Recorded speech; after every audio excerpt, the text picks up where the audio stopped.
The sky outside was overcast, casting a dull grey light through the window as raindrops tapped gently against the glass, creating a soft, rhythmic sound that seemed to echo the quiet stability of Samuel and Lorraine's life. The house was modest but warm, filled with the familiar scent of brewed coffee and old books, a space where routines had settled comfortably over the years. Samuel sat at his small kitchen table, meticulously sorting through papers, his brow furrowed with concentration, while Lorraine was in the next room, gently teaching a group of children with her usual patience and warmth. Their son Marcus played nearby, unaware of the quiet undercurrents swirling around his parents. Samuel's pride in his work and his family was unwavering. He longed to preserve this normalcy, to hold on to the simple happiness they had built. Yet, beneath that desire lingered a growing unease, a shadow cast by Lorraine's increasingly fragile health, her frequent visits to the hospital, and the unspoken fear that time was slipping through their fingers. One rainy afternoon, as Lorraine sat quietly in her room, her voice barely above a whisper, she confided in Samuel about a secret, a small, locked safety deposit box she had kept hidden, containing something precious and mysterious. Her words were hushed, trembling with a mix of vulnerability and resolve, and Samuel felt a wave of curiosity and protectiveness swell within him. The revelation of hidden wealth, veiled in secrecy, introduced a new tension into their marriage, a silent reminder that beneath their familiar routine, secrets could reshape everything.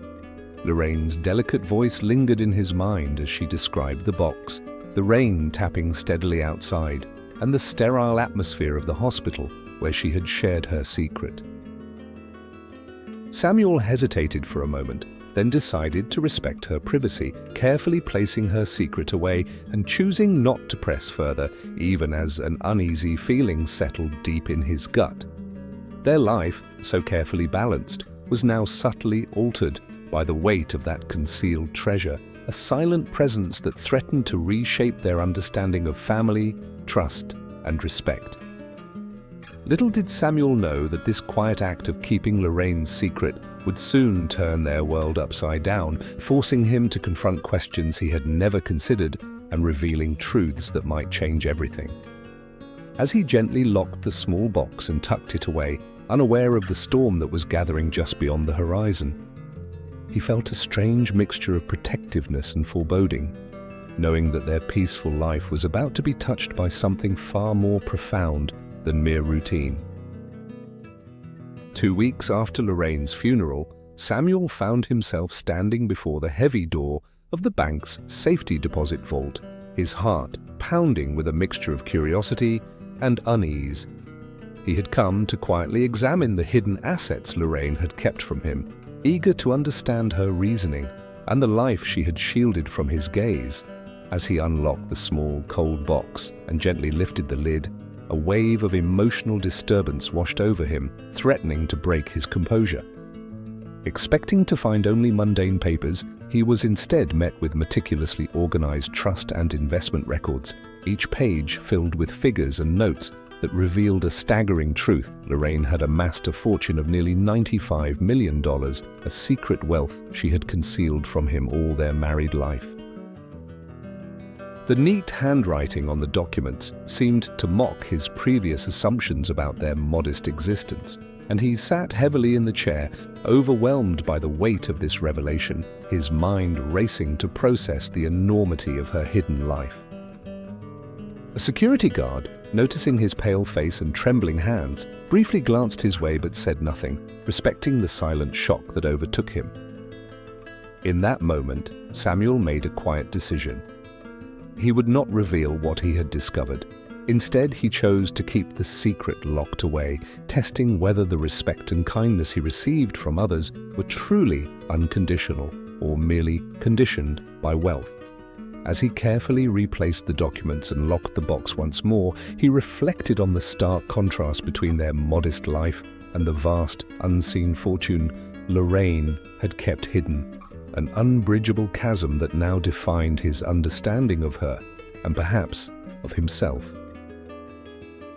This silent revelation marked a turning point, a choice to observe how others would treat him without the influence of his wife's secret wealth, and it subtly began to shape his future actions and plans.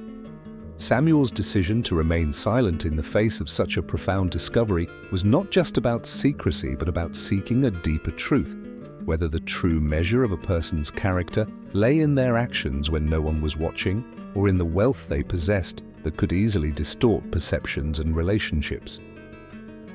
Samuel sat in his living room on a peaceful Sunday morning, the pale light drifting through linen curtains and painting gentle patterns on the well-worn rug beneath his feet.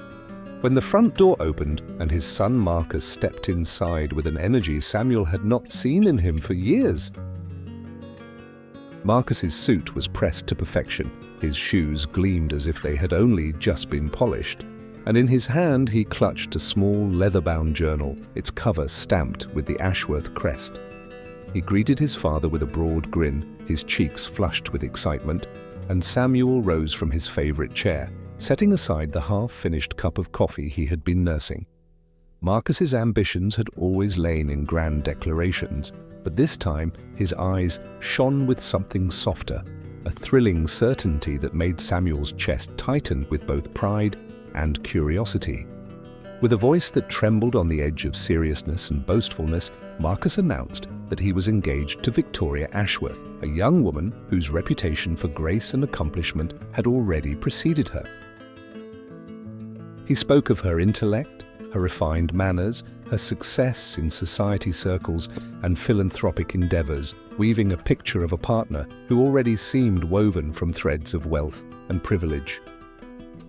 Each compliment felt like a jewel he laid before his father, gleaming with promise and possibility, and yet beneath his confident tone there fluttered a subtle nervousness, a quick pitch in his voice whenever he mentioned their future plans, a habitual smoothing of his trousers when he talked about merging their aspirations. Samuel listened without interrupting, his gaze tracing the curve of Marcus's jaw, the glimmer of curiosity in his eyes, and for a moment he recalled the evenings long ago when Marcus had arrived home breathless with stories of his first ventures into the world, eager for approval, vulnerable to every word of praise. Now the stakes seemed larger, the stage set with introductions to powerful families, investments and estates, the tightrope of expectations grown perilously thin. When Marcus stretched out a photograph of Victoria, a poised figure in a sleek dress, her smile calm as a still lake, Samuel felt both warmth at his son's joy and a tug of unease. He remembered his late wife Lorraine's straightforward honesty, her laughter that came without hesitation, and her generosity of spirit that never depended on the weight of a title. In Victoria's polished gaze, he sensed a practiced coolness, the careful architecture of every gesture. Samuel rose and crossed the room, taking the photograph in his hands and stepping closer to the window where the light would not betray her flawless complexion. He studied the soft arch of her brow and the sparkle in her eyes, wondering what truths lay behind that immaculate poise.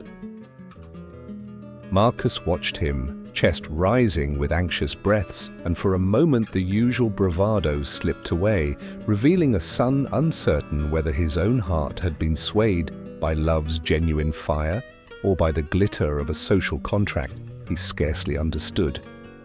With a gentle yet firm question, Samuel asked Marcus what happiness meant to him, whether it lay in the quiet moments they shared here at home or in the grand events that awaited them beyond these walls. Marcus hesitated, shifting his weight from one foot to the other, and admitted that he imagined a future of galas and gatherings, a life built on stature and reputation, a version of success instilled in him since childhood. As he spoke, however, his voice wavered, and Samuel saw the old uncertainty surface, a doubt that perhaps happiness was something more fragile than a celebrated name, something that required authenticity rather than carefully curated appearances. Samuel placed the photograph on the mantel beside his late wife's portrait, feeling the two images side by side like opposing forces. He offered Marcus a seat and poured 2 glasses of iced tea, the condensation sliding down the sides of the crystal. and urged him to speak not as a son following a script, but as a young man sharing his truest feelings. Marcus sipped the tea, the ice clicking softly, and confessed that he feared disappointing both his father and the Ashworths, that beneath his excitement lurked the question of whether he could sustain a marriage built on expectations rather than shared truths. In the quiet that followed, Samuel saw the earnestness in his son's gaze and recognized the same searching spirit he had once nurtured in his own youth. He placed his hand on Marcus's shoulder and promised to meet Victoria himself, to observe the woman who had captured his son's heart, and to look beyond her polished veneer in search of the kind of honesty Lorraine had always embraced. As Marcus's shoulders relaxed and a tentative smile returned to his lips, Samuel felt a renewed sense of purpose. He would step into this new chapter alongside his son, not as a guardian of tradition, but as a fellow traveler determined to uncover the deeper meaning of love, family, and the quiet moments that truly defined a lifetime. And while the room hummed with the promise of change, Samuel's mind turned toward the meeting ahead, certain that in Victoria's own words and actions he would find the answers he sought, far beyond the glitter of wealth and appearances. Samuel arrived at the Ashworth mansion on a crisp autumn evening, stepping through a pair of ornate iron gates that had gleamed under the street lamps as he drove past, and for a moment he felt the weight of his own modest coat and worn shoes, the cool breeze tugging at his collar like a reminder that he did not belong. He was greeted in the marble foyer by a footman in white gloves whose quiet nod held a world of unspoken deference, and as he handed over his umbrella, Samuel's eyes drifted upward to a sweeping staircase that curled like ivory bands against a wall, hung with oil portraits of stern-faced ancestors. A distant murmur of conversation floated in from the dining room, punctuated by the soft clink of crystal, and Samuel followed the sound down a corridor lined with thick rugs and heavy drapes, till he stepped into a room lit by chandeliers whose candles burned steady as if anxious to show off every glimmer of crystal ornamentation. The long table was set with silver candlesticks that caught the light and threw dancing reflections onto delicate porcelain plates, and a centerpiece of autumn flowers spilled petals across linen, so white it seemed out of place in any home but this one. Charles Ashworth stood at the head of the table, his posture impeccably straight, his dark suit pressed to perfection, and he offered Samuel a polite nod that carried a faint strain of expectation. Patricia, his wife, sat beside him, her powdered skin lit by the flicker of candlelight, her pearls gleaming against the high collar of her dress. Samuel settled into a chair of carved oak, aware of the whisper-soft carpet beneath his feet and the hush that fell over the room as he took his seat. He tried to remember Lorraine's warm kitchen, where mismatched chairs and chipped bowls had felt like an embrace in the evenings before work, and he could taste her stew on his tongue even now, hearty, honest, and free of airs. The Ashworths' mantelpiece was lined with clockwork novelties that ticked in solemn unison, as if marking out each moment of his discomfort, and he shifted his weight, pressing his palms against the smooth table linen to steady himself.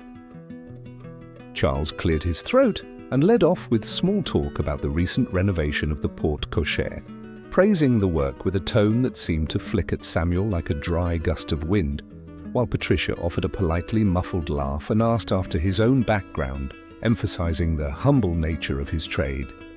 Samuel answered as he always did, calmly, clearly, explaining that he managed maintenance at Marcus's firm before pausing at the edge of a compliment that felt more like a dismissal. Important work, they assured him, though hardly in the same league as theirs. Beneath his composed exterior, Samuel's jaw tightened, and he felt a quiet burn of indignation. The way they spoke suggested that the grandeur of their home placed them leagues above any who walked its floors in service rather than pedigree. He noted the fine silver spoons beside his plate, the pattern mirrored on the forks across from him, and thought of Lorraine's chipped wooden spoon, its handle smooth from years of stirring pots, holding memories of laughter and shared struggles in its grain.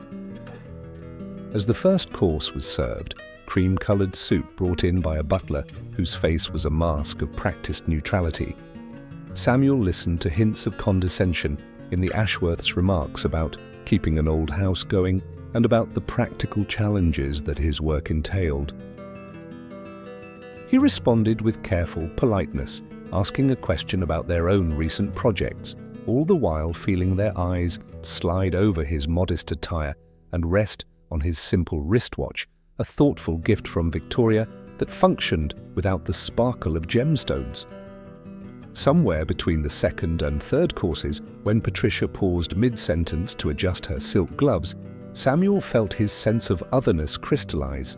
He was here by courtesy, but his worth hinged on the decisions Marcus would make, and the Ashworths' subtle notes of superiority weighed on him like the echo of a closing door. He watched Charles trace a pattern in the tablecloth with his fingertip and heard Victoria, dressed in a refined gown that whispered of discreet elegance, offer Samuel a genuine smile before turning back to her parents, as if she understood the gulf between their worlds and yet hoped to bridge it. The conversation eased into polite discussion of art acquisitions and charitable events, but Samuel's attention drifted to the polished floors that reflected the chandelier's glow, and to the hush that fell whenever he spoke, as though the room itself paused to reassess him. In the midst of their laughter over current affairs, he remembered Lorraine's dignity, her steady gaze when she had insisted on being treated with respect at every turn, reminding him that a person's true value lay beneath the surface. Samuel resolved to stay silent now, to observe the currents of power and expectation swirling around the table, knowing that his calm scrutiny might reveal more than any polite remark. The luxurious surroundings fanned his resolve, suggesting that wealth could fill a house, but not necessarily a soul. And as dinner drew toward its close, he realized he could not simply accept the Ashworths' false sense of superiority. Instead, he would carry this evening with him as proof that his own worth rested on the quiet integrity he had inherited from Lorraine rather than on silver and crystal. The Grand Country Club was transformed into a fairy tale setting, with flowers spilling over every surface and candles casting a warm, flickering glow that seemed to elevate the entire scene into a shimmering illusion of perfection. Marcus and Victoria stood at the center, their faces lit with happiness, surrounded by a sea of high-profile guests dressed in designer finery, their laughter and chatter creating a symphony of superficial joy. Samuel, dressed in his simple suit inherited from Lorraine, watched quietly from the sidelines, feeling like a ghost among the glittering crowd.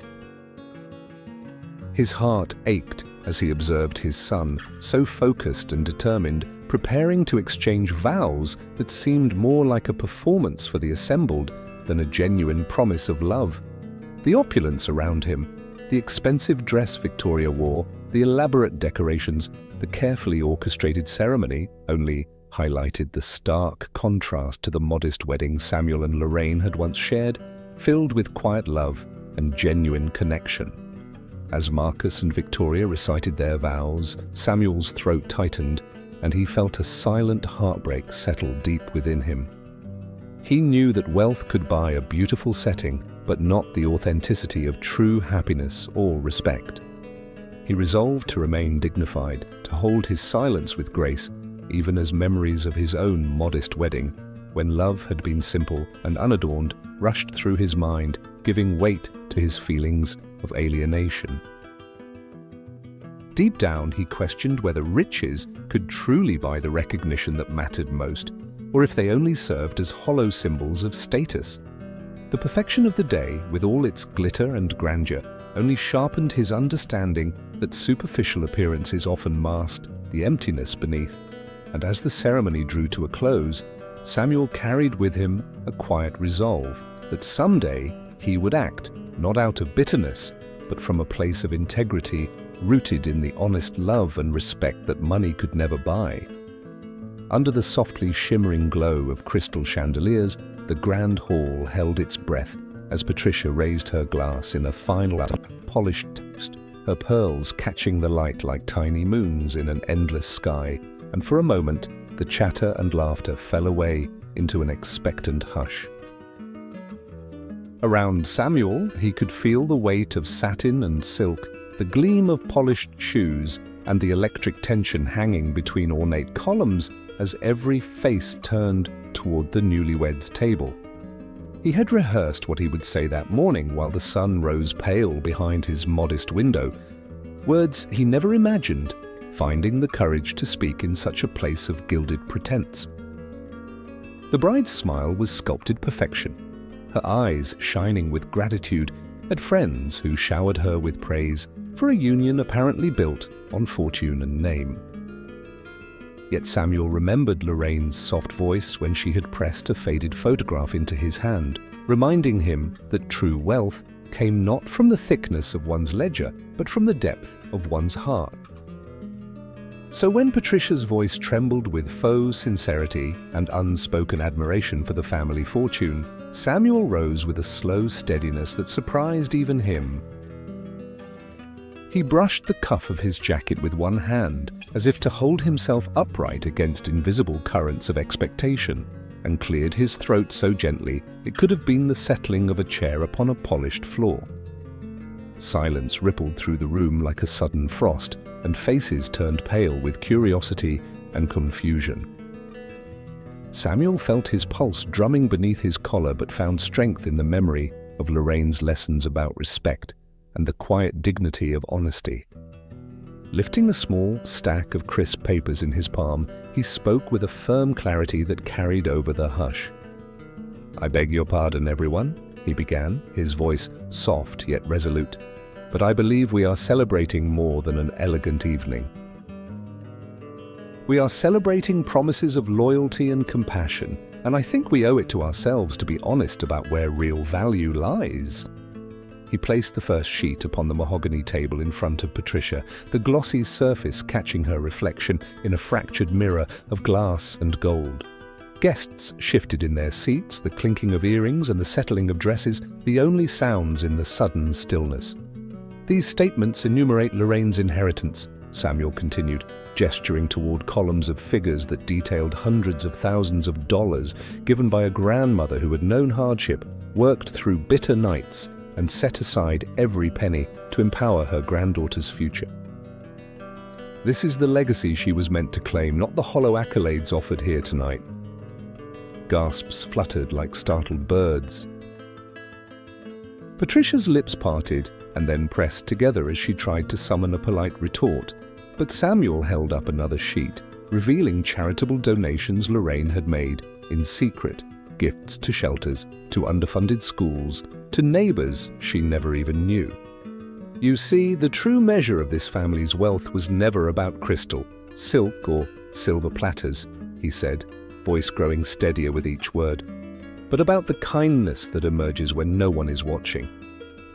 In those moments, Marcus, seated in the third row with his jaw clenched, stared at Samuel as if he recognized him for the first time, his eyes flickering between pride and shame. Some guests shifted uncomfortably, exchanging quick, apologetic glances, while others blinked away tears at the thought of genuine generosity buried beneath layers of pretense. Samuel felt himself trembling, but he also felt Lorraine's old courage rise in his chest. Calmly, he swept the remaining papers across the table, leaving Patricia's champagne untouched and her audience spellbound. "Tonight," he said, voice echoing in the high ceiling, "we witnessed a celebration built on appearances. I ask that we also witness what happens when we honor the values Lorraine carried with her every day: honesty, respect, and love that no sum of money can ever buy." As he sat, a hush hung thick as velvet, and for a heartbeat, the entire room stood suspended between the old illusions and a new possibility. Then one by one, guests lowered their eyes and folded their arms, surrendering to the truth Samuel had laid before them. And in that charged silence, He realized that the gap between wealth and worth had finally been bridged by a single act of courage rooted in integrity. Dusk had settled over the empty parking lot so that the last golden rays of sun streamed between the sedans, painting long, soft shadows on the pavement. As Samuel stood by his polished black sedan, crisp collar turned up against the evening breeze. Marcus lingered at a distance, the envelope Lorraine had entrusted draped like a promise in his trembling hand. Each step he took towards Samuel felt like crossing a threshold he had avoided for a lifetime. His eyes glossy, he cleared his throat, voice wavering under the weight of regret, confessing not just to errors in judgment but to a hollow complacency that had once defined his world, admitting that he had measured worth by titles and trophies until Lorraine's faith in Samuel had shown him a truer measure of a man's value. Samuel watched, heart steady from having spoken hard truths moments before, as Marcus's shoulders shook with silent sobs, the streetlight reflecting tears that glinted like fallen stars on his cheeks. Between them lay the letter Lorraine had written the night before she passed, naming them guardians of a foundation meant to lift voices hidden behind privilege and to celebrate integrity over inheritance. Marcus unfolded the brittle parchment with reverent fingers, reading aloud passages about love's endurance, about a legacy built on compassion rather than capital. The words settled in the cool air as if carried on the wind of Lorraine's spirit, and Marcus looked up, tears still pooling, and asked Samuel to forgive him, to believe that from this moment he vowed to redefine every choice with honesty and empathy. They stood in silence as the traffic on the distant road whispered past, and Samuel placed a firm hand on Marcus's shoulder, a simple gesture that spoke of acceptance, of hope for a brotherhood reborn. After a long heartbeat, Marcus slipped the letter into his coat pocket and promised to honor Lorraine's vision by transforming the foundation into a beacon for those often overlooked, to invest in character rather than in social standing, and to see in every applicant the spark of potential that had saved Samuel that afternoon. As Samuel slid behind the wheel, Marcus touched the hood of the car in farewell, and when they both looked up at the sky, the first stars were blinking awake, small beacons of their own. Samuel started the engine, its hum resonating like a vow renewed, and as he pulled away, he glanced in the rearview mirror to find Marcus leaning into the glow of the parking lot lamp, shoulders straighter, eyes bright with resolve. In the quiet miles stretching before him, Samuel allowed himself to imagine children in distant towns finding scholarships, hearing tales of Lorraine's kindness in hushed, grateful whispers. He thought of Marcus standing before a board of trustees, no longer weighed down by the demand to conform, but driven by a promise etched in that fragile letter.